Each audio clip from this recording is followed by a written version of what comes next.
16'sı Avgust.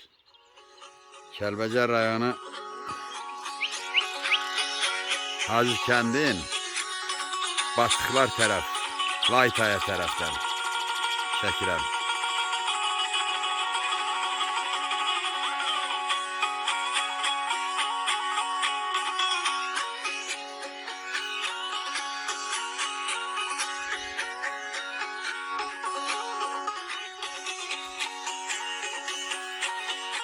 Zəka, hoşuna gəlir.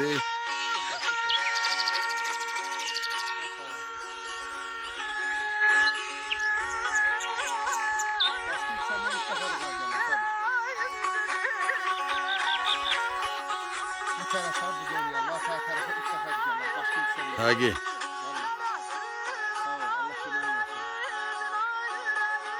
Arasında olanların, ürək istəyənlərin hamısını Allah qismət eləsin, gəlsin vatanda qoyulasın, vatanda yaşasın, vatanda ölsün.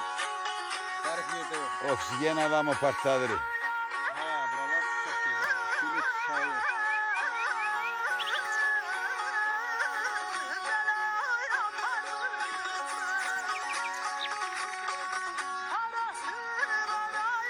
Sən yığıram.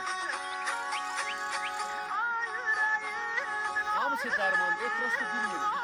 Torpağa da dərman. Götürdüyümüz otun, bütün başı gördüyün hamısı. Belə gəlin torpaqlıq düşməsin.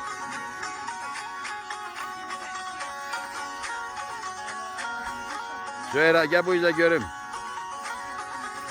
Gəl bu yüzdə yıq çiçəklərini.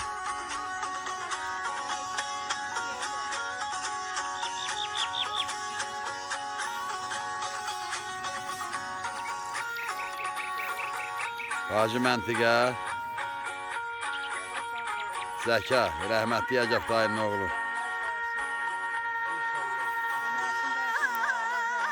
Allah havana da qismət eləsin, buranı gəlib. Amin. Ay Zöhrə, nə arzu edirsən?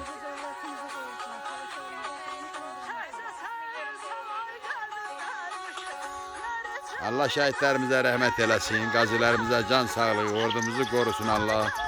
Prezidentimiz də ki yerindədir, Allah can sağlığı versin, dəmir yumruq yerindədir.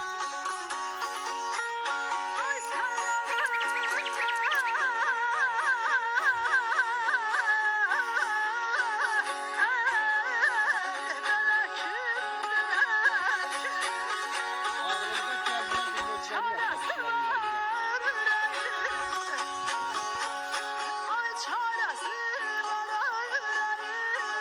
35 ilin həsrəti.